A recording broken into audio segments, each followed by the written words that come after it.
여호와께서 여러분들을 지키시고 복 주시기를 원합니다. 여호와 하나님께서 이 시간 여러분들에게 은혜 베풀어 주시기를 원합니다. 여호와 하나님께서 여러분들을 향하여 얼굴을 드사 평강 주시기를 원합니다.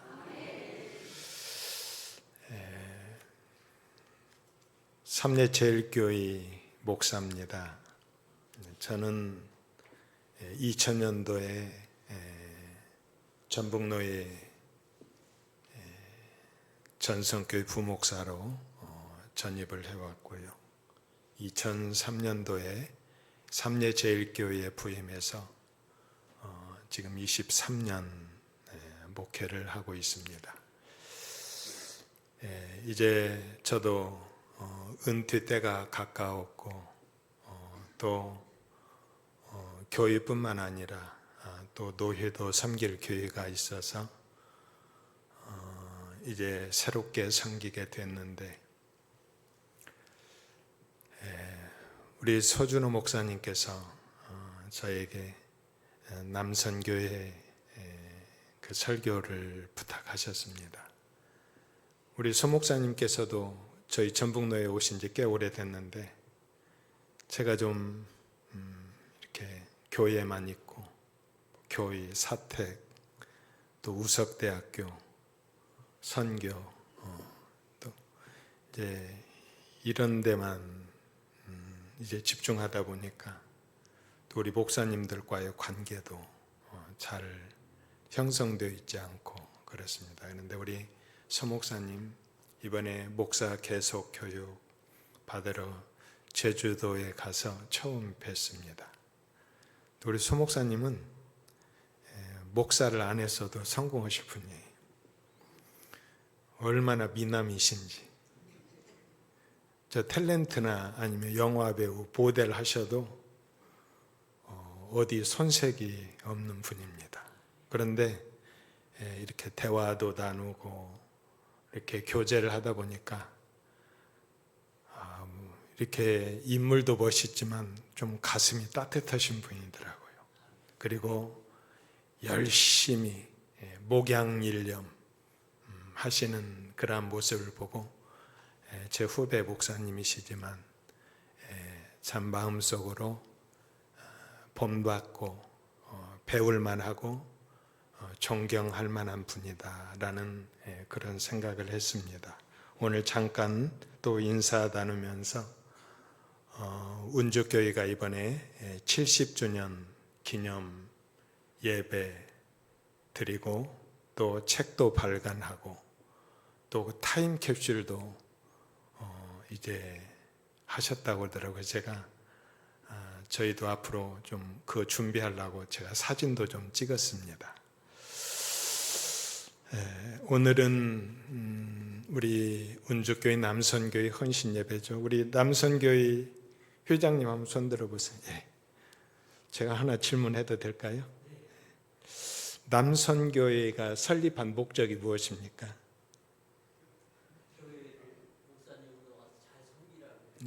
섬기라고 그러죠. 이제 뭐 어렵게 생각할 거 없어요. 이제 남선교회는 교회에 소속되어 있기 때문에 교회가 세워진 목적이 무엇인가, 우리 남선교회가 설립된 목적이 무엇인가, 다 이제 같은 길을 가고 있습니다. 선교와 전도를 위해서 세워진 줄로 믿습니다. 우리는 항상 이 본질에 대한 질문을 해야 돼요. 내 교회를 다니면서도 교회가 무엇인가? 교회가 왜 세워졌는가? 교회의 사명이 무엇인가? 남선교회도 마찬가지예요. 우리 남선교회가 교회 안에 조직되어 있는데 이 남선교회를 조직하고 설립한 목적이 무엇인가? 이렇게 우리는 항상 이 본질을 물어야 돼요. 그래야 바른 길을 갈 수 있습니다. 목사도 마찬가지예요. 목사가 무엇인가? 목회가 무엇인가? 끊임없이 물어야 돼요. 우리 남선교회, 특별히 교회가 설립된 목적, 그리고 우리 남선교회가 설립된 목적은 전도와 선교를 위한 것인 줄로 믿습니다. 우리는 그것을 향해서 집중해야 돼요. 그것을 향해서 나아가야 돼요. 우리가 친교하는 거기에만 머무르면 안 됩니다. 왜 남선교회가 세워졌는가? 이 남선교회의 설립 목적을 묻고 거기에 합당한 계획과 실천이 있어야 될 줄로 믿습니다. 근데 이제 또 전도라고 하는 말과 선교라고 하는 말이 이렇게 혼용되어 사용되고 있어요. 우리가 일반적으로 전도라고 하는 것은 내 주변의 사람들에게 복음을 전해서 교회에 데려오는 것이 전도라고 한다면, 또 이제 선교는 해외에 나가서 이제 선교사님들이 하는 모든 이제 사역들, 또 우리가 거기에 가서 돕고 섬기는 모든 일들, 보통 이것을 또 선교라고 말하죠. 그러나 오늘날은 선교와 전도를 굳이 구분하지 않습니다. 전도는 복음을 전해서 교회에 데려오는 좀 좁은 의미의 표현이라고 한다면, 선교는 전도 대상자들의 삶의 자리까지도 돌봐주는 그러한 좀 광의적인 뜻이 바로 선교라고 말씀드릴 수 있습니다. 오늘날 우리 남자 성도들의 모임은 남선교회, 여자 성도들의 모임은 여전도회. 그래서 우리는 전도와 선교를 위하여 설립된 줄로 믿습니다. 여러분, 이 세상을 변화시키는 가장 좋은 방법이 무엇인 줄 아십니까? 전도와 선교인 줄로 믿습니다. 세상을 바꾸는 것은 정치가 아니에요. 경제가 아니에요. 예수 그리스도의 생명의 복음인 줄로 믿습니다. 지금으로부터 150년 전 이 땅에 복음이 들어왔어요. 여러분, 복음이 들어올 당시 이 나라와 민족은 어땠습니까? 아무런 소망이 없었어요. 깊은 어둠 속에 있었어요. 유교의 정신 위에 세워졌던 조선은 이미 모든 힘과 기능을 상실했어요. 연약한 이 나라에 해외의 모든 열강들이 들어오기 시작했어요. 미신과 우상의 나라, 가난과 궁핍과 기근의 나라, 탐관 오리들의 착취로 백성들은 희망 없이 살아가고 있었어요. 구한말 세계 열강의 각축장이 듭니다. 대한제국은 동학 농민혁명을 빌미로 일제 침략이 노골화되고 결국 청일전쟁과 노일전쟁에서 승리한 일본 제국주의가 국권을 침탈하였습니다. 그러한 와중에 복음이 들어왔어요. 복음이 들어오자 교회가 지역마다 방방곡곡 세워지고 선교사님들이 학교를 세우고 병원을 세우고 독립운동, 계명운동, 문화운동, 인권운동, 통일운동, 한국이 달라졌어요. 이게 바로 복음의 힘이요, 복음의 능력인 줄로 믿습니다. 오늘 본문에 초대교회가 복음이 이제 유다의 경계를 넘어 사마리아 그리고 땅끝까지 갔던 위대한 역사를 우리는 봅니다. 그런데 여러분, 이 복음의 역사는 어디에서부터 시작되었습니까? 박해로부터 시작되었습니다. 자, 오늘 본문 1절 한번 말씀 볼까요?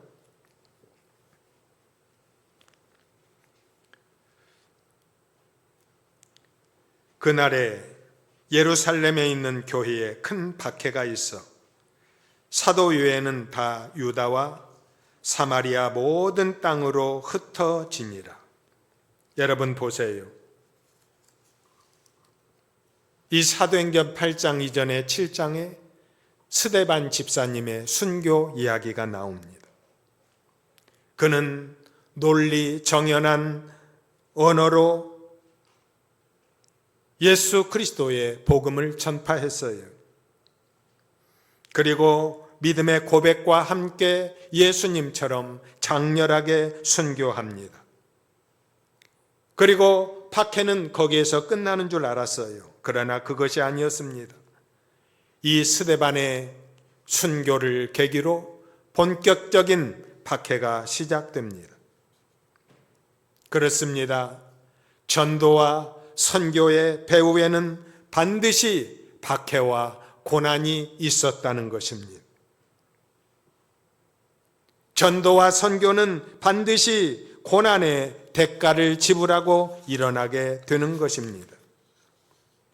문제는 무엇입니까? 고난이 오고 박해가 올 때 어떤 태도를 갖느냐는 거예요. 오늘 본문에 보면 이 박해에 대하여 예루살렘 교회는 크게 4가지로 반응을 나타냅니다. 하나는 핍박이에요. 대표적인 사람이 바로 바울입니다. 그는 유대인의 박해에 편승하여 믿는 사람들의 박해하는 일에 앞장섰습니다. 오늘 본문 3절 말씀 한번 볼까요? 사울이 교회를 잔멸할세 각 집에 들어가 남녀를 끌어다가 옥에 가두니라. 잔멸했다.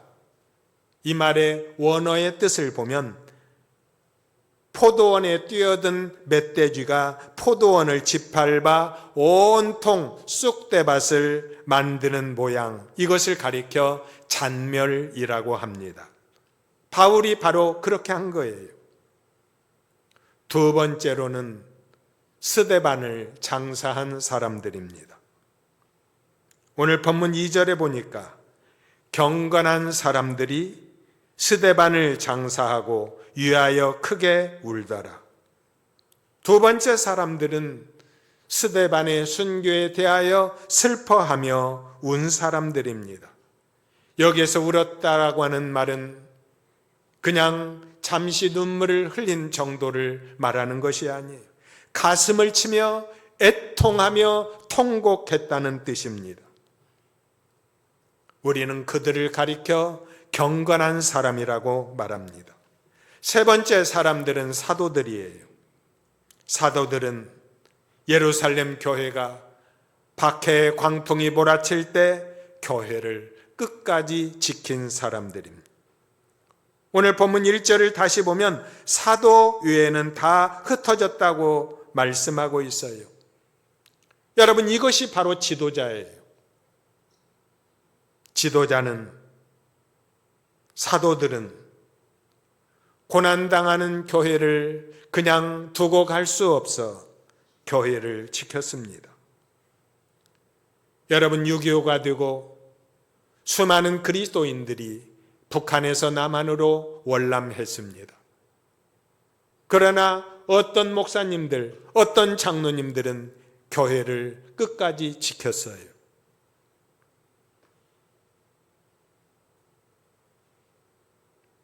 평양 산정연교회 조만식 장로님, 유계진 장로님은 내려오지 않았습니다.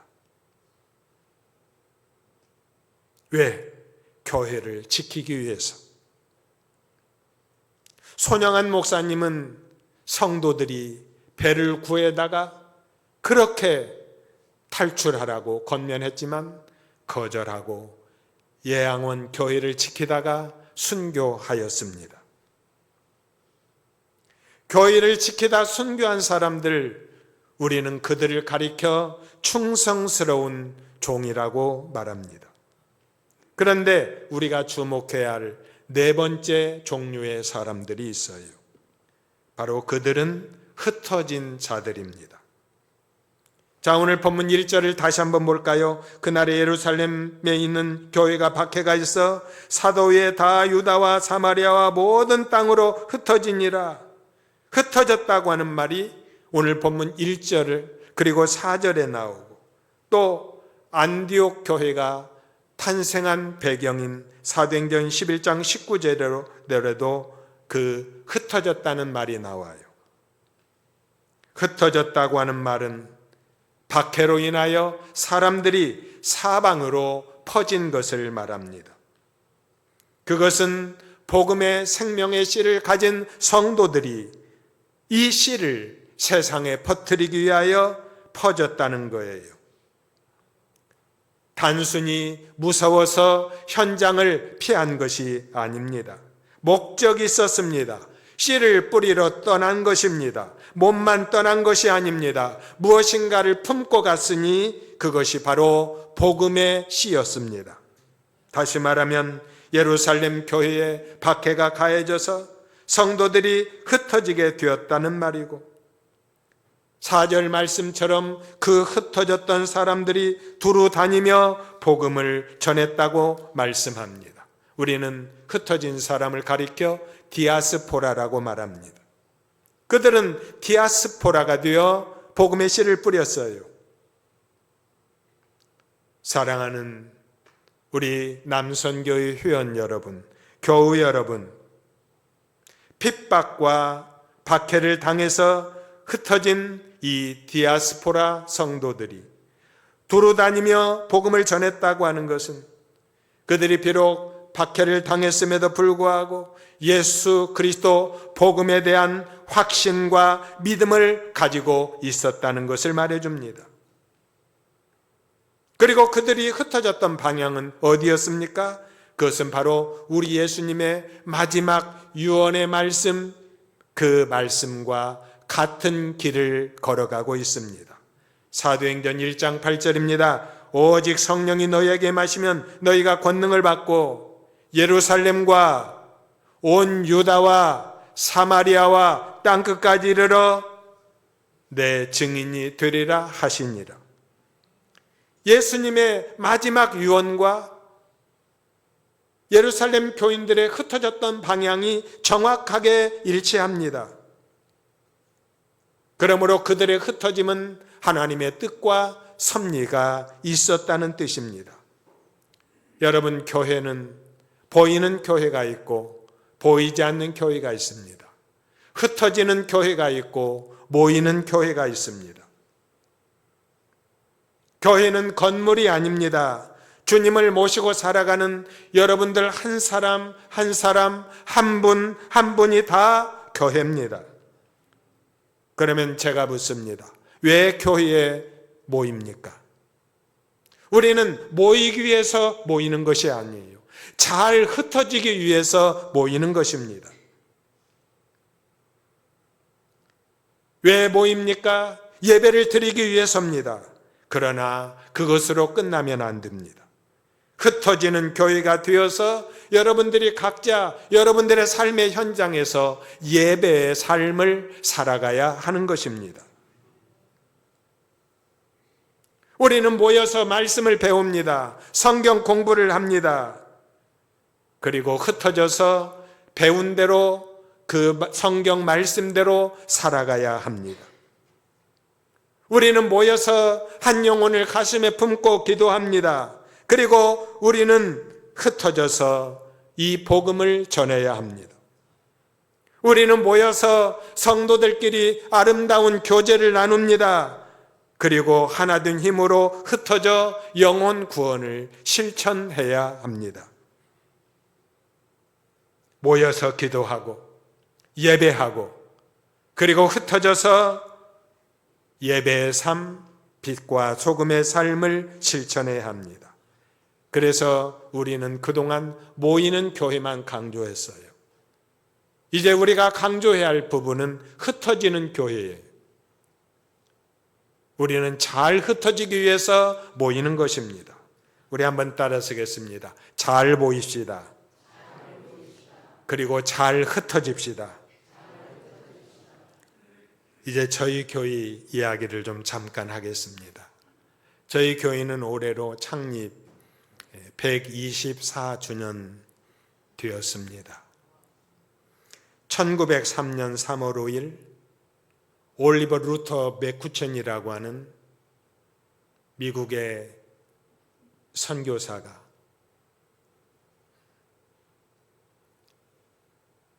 이 전라북도 전주 도착해서 첫 발걸음을 뗀 곳이 바로 저희 교회입니다.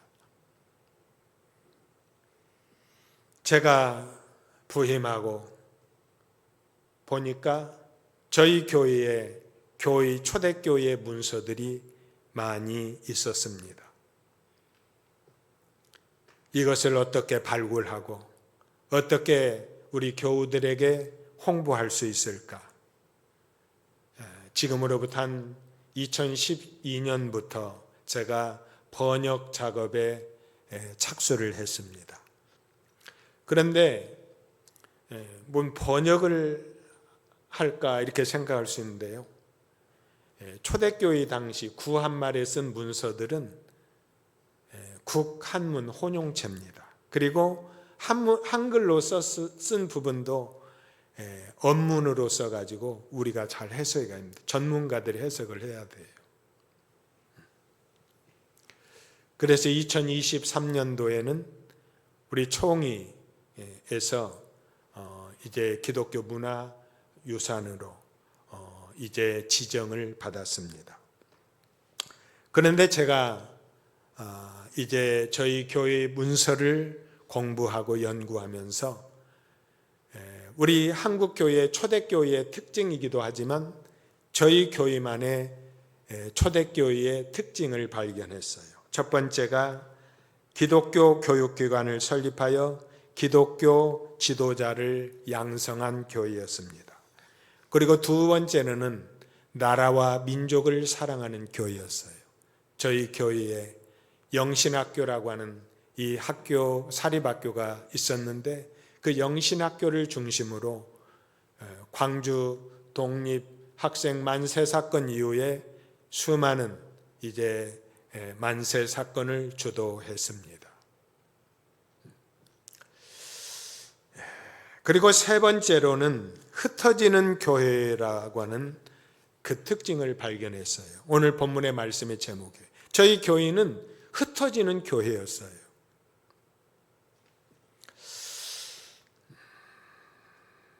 우리 삼례 지역은 만경강이라고 하는 강이 있고 이 만경강을 중심으로 해서 전라북도 동부와 서부가 만나는 지점이 바로 삼례입니다. 그래서 조선 당시에 10개의 대로가 있었는데 삼례에서 이제 통영과 목포로 분리되는 10대 대로가 만나는 지점이 삼례예요. 그래서 나루터가 있고 또 일제시대에는 일제 그 곡물입사들이 5개나 들어와서 경영을 했던 그러한 지역입니다. 이렇게 교통 요지가 되다 보니까 우리 마루덕 선교사님께서 저희 교회의 초대 교인들과 같이 동역을 했더라고요. 그래서 우리 교회 초대 교인들은 교회에 없어요. 다 흩어졌어요. 다 마루덕 선교사님 조사로 따라가서 그 지역에 떨어뜨려 놓으면 거기에서 교회를 세우고 그렇게 마루덕 선교사님과 동역한 교회예요.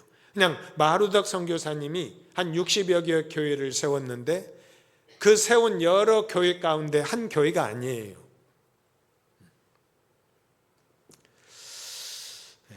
첫 번째로는 저희 초대교회는 김헌식 영수님이 계셨고요. 장경태 영수님이 계셨고 정창신 집사님이 계셨고 김계홍 장로님이 계셨는데 이분은 김헌식 영수의 큰아드님이에요. 이 김계홍 이분은 이제 함께 5형제 김헌식 영수님의 5 아들 가운데 1911년도에 첫 번째 장로 임직을 받으셨고요.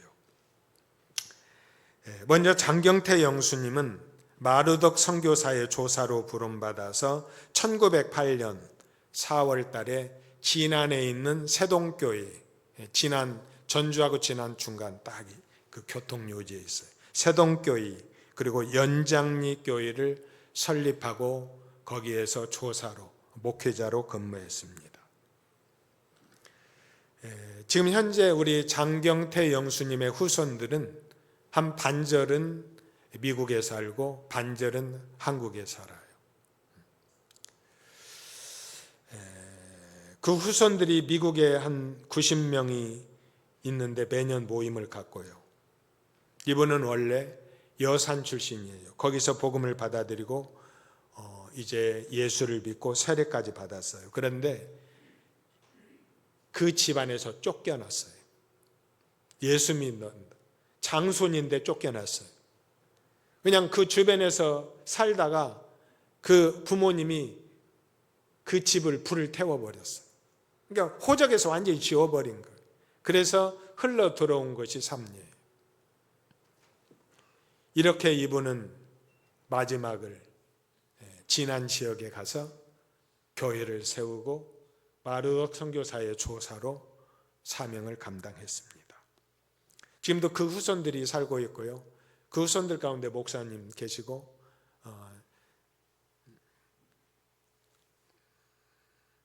그 다음에 두 번째로는 김헌식 영수님, 그 아들 김계홍 장로님입니다. 이분들은 1918년도 김헌식 영수님과 김계홍 장로님 형제 5가정이 50여 명이 만주 연길현으로 집단 이주를 합니다. 그래서 거기에서 학교를 세우고 교회를 세우고 그리고 독립운동을 합니다. 제가 2년 전에 그 연길현에서 그분들의 후손들을 또 만나 뵙고 왔습니다. 그리고 이분들 후손들 가운데에는 1933년 한남 북청 주재소를 총기를 탈취한 김춘배라고 하는 항일 무장 독립을 했던 독립유공자가 있어요. 자, 마지막 세 번째로는 정창신 집사님입니다. 이분도 역시 저희 교회 당일록에서 이름이 사라졌어요. 그 당일록을 꼼꼼히 보니까 1922년도에 마르독 선교사가 이명해 갔다는 글 외에는 아무것도 없어요. 이게 역사가 오래되다 보니까 이 초대교인들의 행적을 다 잃어버린 거예요. 그래서 제가 우연히 대흥교회를 갔는데 그 처음 설립자 1대 장로님이 정창신 장로님이라고 써 있어요.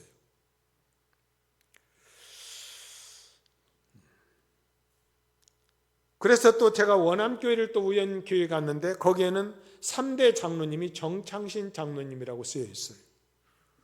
그 이름은 같고 분명히 우리 교회 정창신 집사님이 이곳에서 사역을 하신 것 같은데 증거가 없는 거예요.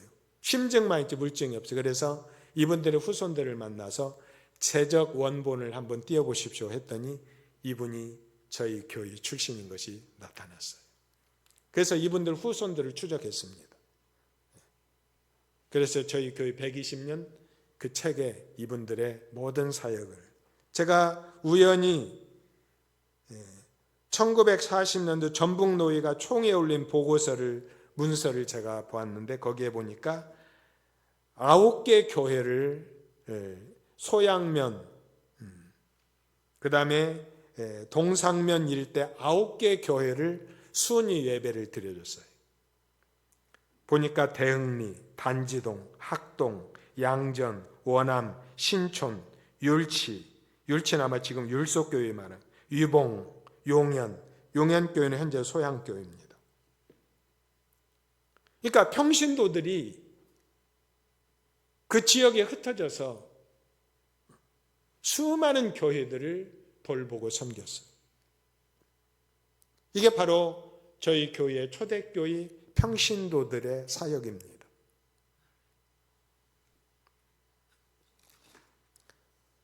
마르독 선교사님의 약 10명의 조사들이 있어요. 대부분이 그분들이 다 나중에 목사님 되고 했지만 그 10분 가운데 저희 교회와 관계된 분들이 6분이에요.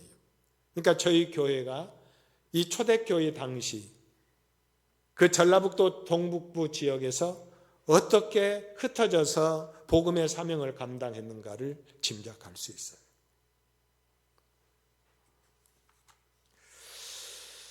또 제가 역사를 보니까 1917년대 본교의 담임 목사였던 김창공 목사. 이 김창공 목사님은 호남 지역의 최초 세례교인이죠.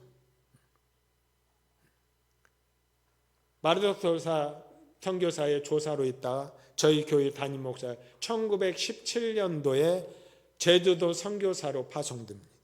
그리고 나중에 이제 그 양림동에 있는 광주 양림교회에서 사역을 마치셨죠. 여러분 그렇게 살았어요. 우리 초대교인들은 한 교회에 안주하지 않았습니다. 그 교회에서 가만히만 있어도 어른 노릇하잖아요. 교회 설립자니까. 거기 안주하지 않았어요. 다 지역에 흩어져서 복음을 전했어요.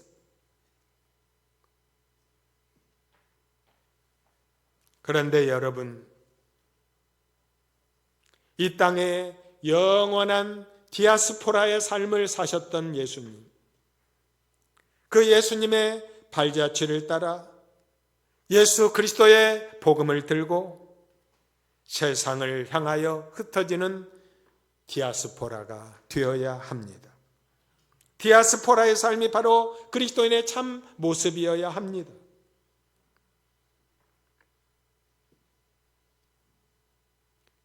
예루살렘의 박해를 피하여 흩어졌던 그들은 박해가 두려워 남의 눈을 피하기 위해서 숨거나 혹은 다른 일을 위해서 예루살렘을 떠난 것이 아니에요. 예루살렘을 넘어 유다 그리고 사마리아 그리고 땅끝까지 흩어지면서 그들이 가는 곳마다 복음을 전했어요. 이제 이들이 전한 복음은 이스라엘의 국경을 넘어 세계 열방을 향합니다. 사도행전 11장 19절에서 21절이에요. 때 스데반의 일로 일어난 환란을 인하여 흩어진 자들이 베니게와 구브로와 안디옥까지 이르러 도를 유대인에게만 전하는데 그 중에 구브로와 구레네 몇 사람이 안디옥에 이르러 헬라인에게도 말하여 주 예수를 전파하니 주의 손이 그들과 함께 하심에 허다한 사람이 믿고 주께 돌아오더라. 할렐루야. 그 이전에는 유대인 중심의 선교와 전도였어요. 그런데 안디옥 지역에 이르러는 이방인이었던 헬라인들이 복음을 받아들이기 시작했어요. 그래서 안디옥 교회는 국제적인 교회가 되고 이 안디옥 교회를 통하여 하나님의 놀라운 선교의 역사가 일어나게 된 것입니다. 여러분, 안디옥 교회는 우리 기독교 2000년의 역사상 언급되는 두 가지 이유가 있어요. 첫 번째로 이곳에서부터 믿는 사람들이 세상 사람들로부터 그리스도인이라고 하는 호칭을 처음으로 불려졌기 때문입니다. 여러분, 왜 안디옥 교인들이 그리스도인이라는 이름이 별명이 붙었을까요? 그들의 삶 속에서 예수 그리스도의 인격과 성품이 나타났기 때문이에요. 그들의 모습 속에서 주님의 모습이 보였기 때문에 그리스도인이라는 이름이 붙은 거예요.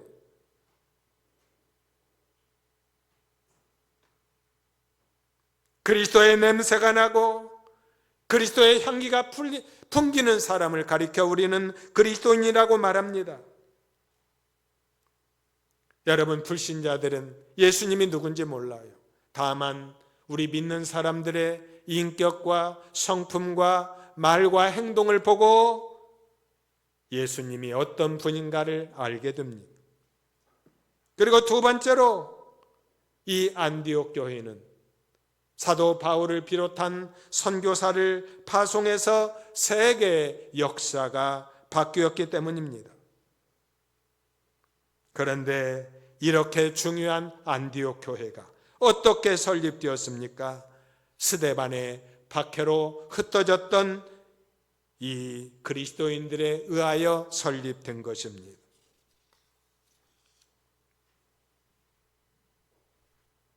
흩어지니라.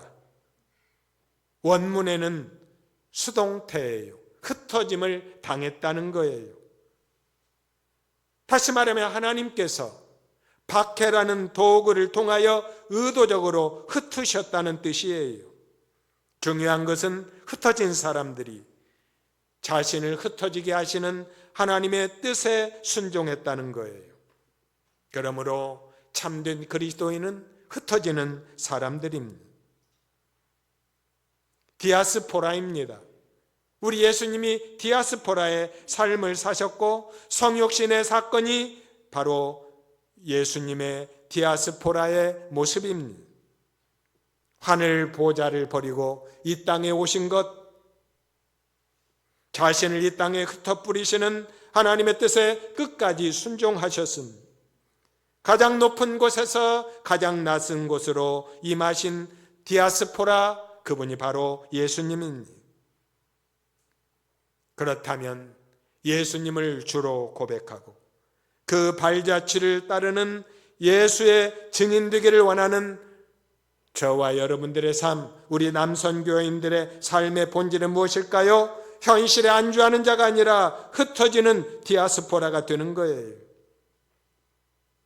이게 바로 주님의 제자요 사도행전의 비전을 이루는 것입니다. 여러분, 왜 예루살렘에서 박해가 일어났을까요? 예루살렘 교회는 죄송합니다만 흩어질 줄 몰랐어요.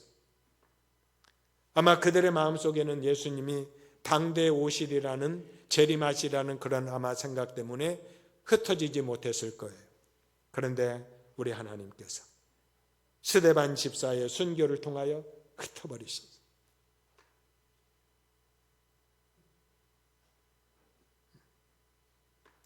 여러분, 우리가 한 곳에 안주하려고 할 때 하나님은 우리를 흩으십니다. 떠나게 하십니다. 흩어진 성도들이 두루다니며 복음을 전하라고 했는데, 두루다니며 전도했다고 하는 말은 무슨 말입니까? 가까운 데서부터 점점 멀리 전파했다는 거예요. 그래서 전도의 가장 우선순위는 내 가장 가까운 곳에서부터 시작돼야 돼요.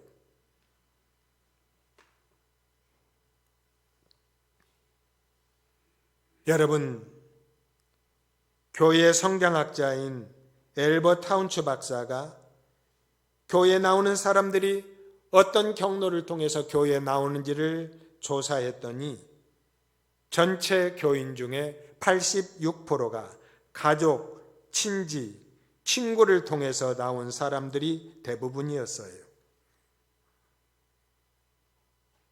그리고 나머지 6%가 조직적인 전도에 의해서 나오게 되었고, 목회자의 명성이나 설교를 듣고 나온 사람은 6%, 매스컴 방송 선전을 받고 나온 사람은 2%. 그러므로 대부분의 전도는 가족, 친지, 친구, 이웃들을 통해서 이루어진다는 사실입니다. 그러므로 우리는 먼저 우리의 가족들을 주의 품으로 인도할 사명자들이, 친적, 친구, 내 가까운 이웃들을 전도하는 것이 우리의 사명이에요. 특별히 우리 운주교회, 남선교회 여러분들의 교회의 70년의 자랑스러운 역사와 여러분들이 그동안 보여주신 헌신은 이 운주교회 공동체를 지탱해온 고귀한 영적 자산입니다. 이 진정한 신앙의 정수는 무엇입니까? 주일 예배를 넘어 월요일부터 토요일까지 이어지는 현장의 삶, 디아스포라의 삶, 흩어져 살면서 여러분들의 삶 속에서 구체적으로 실천으로 나타내야 돼요. 그러므로 여러분들은 모두가 다 직업 현장 생활의 선교사들입니다. 여러분들이 일터에서 땀 흘려 수고하는 노동, 이것은 단순히 생계 유지를 넘어 거룩한 소명이에요. 여러분들의 직장과 사업장을 하나님 나라를 확장하는 전초 기지로 여러분들에게 허락해 주신 거예요. 여러분들이 불신 이웃과의 관계에서, 여러분들이 직장에서, 삶의 현장에서 복음의 가치를 증명하는 여러분들의 삶이 아름다운 설교가 되는 거예요. 두 번째로 우리가 실천해야 한 것은 희생적 헌신입니다. 남들이 싫어하는 일, 남들이 기뻐하는 일, 다른 사람이 알아주지 않는 일, 그런 일에 앞장서서 헌신하는 것은 바로 여러분의 교회를 견고하게 세우는 기초석입니다. 타인이 몰라주고 사람들이 몰라주는 은밀한 곳에서 흘리는 땀과 헌신은 흩어지는 교회를 움직이게 하는 가장 거룩한 동력이자 에너지가 되는 것입니다.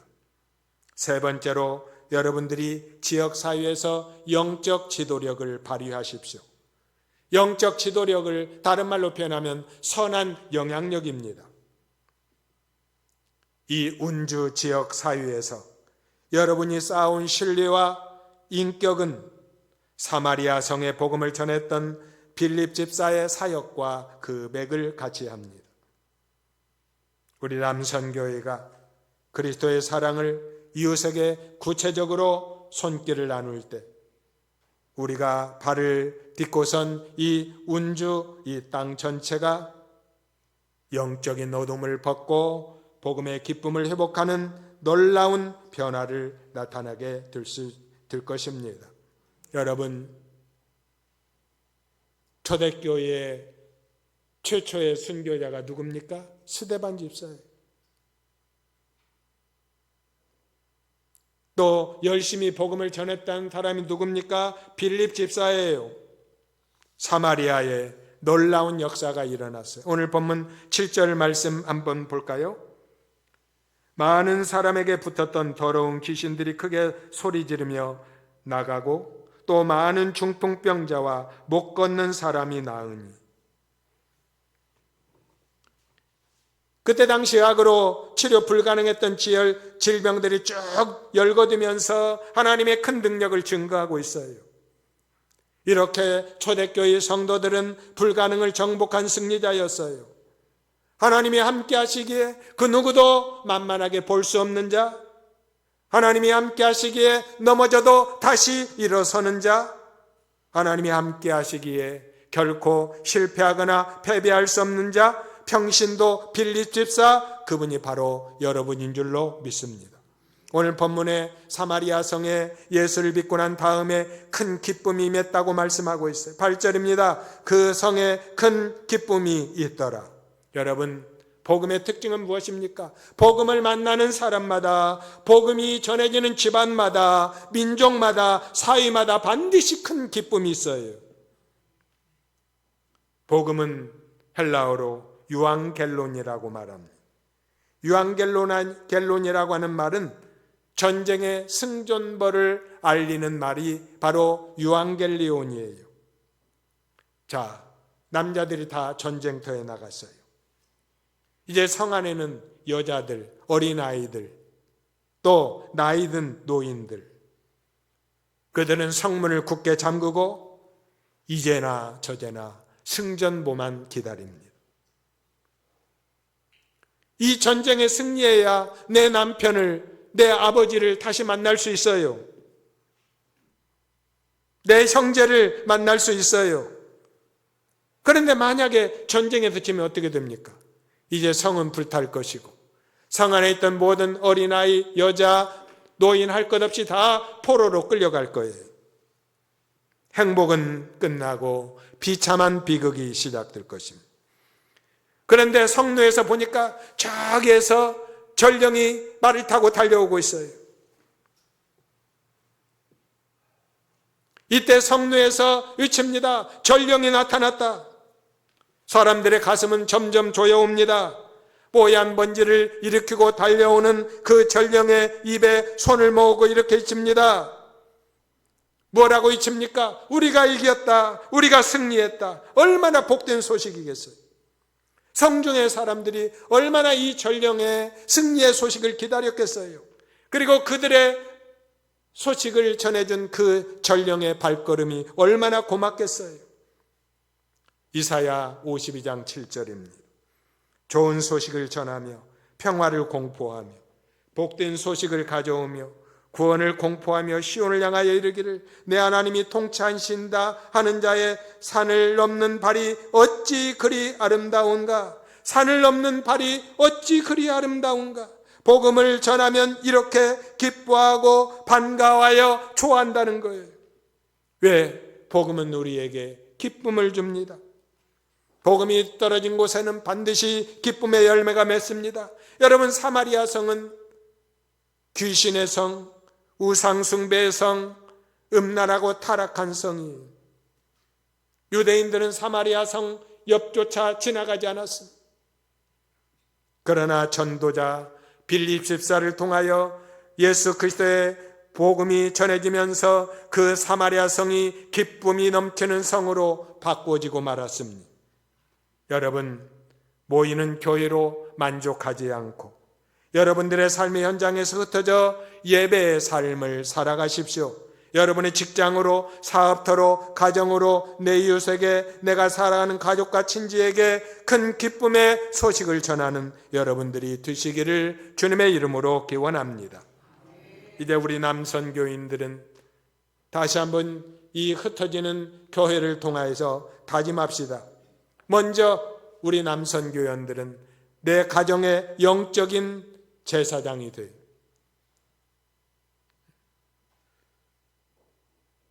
아버지는 그 가정의 영적인 제사장이, 영적인 제사장은 축복권이 있어요.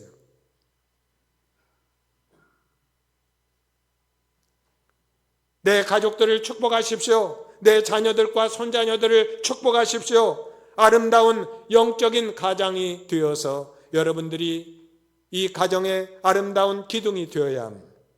두 번째로 여러분들의 일터에서 성실한 증인이 됩시다. 우리가 예수를 믿으라고 해서 믿는 것이 아니에요. 우리의 삶의 모습을 보고 믿는 거예요. 우리의 언어 속에, 우리의 인격 속에 주님의 향기가 나올 때 일터의 복음만이 시작되는 거예요.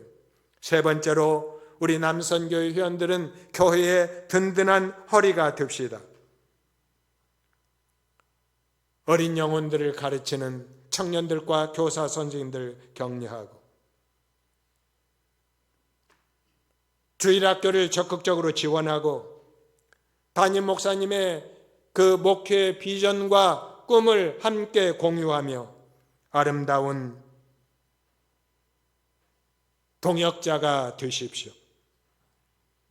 우리 남선교회가 교회의 중심에 서서 든든한 버팀목을 감당할 때 운주교회는 이 지역을 향하여 더 힘차게 복음의 빛을 발하게 될 줄로 믿습니다.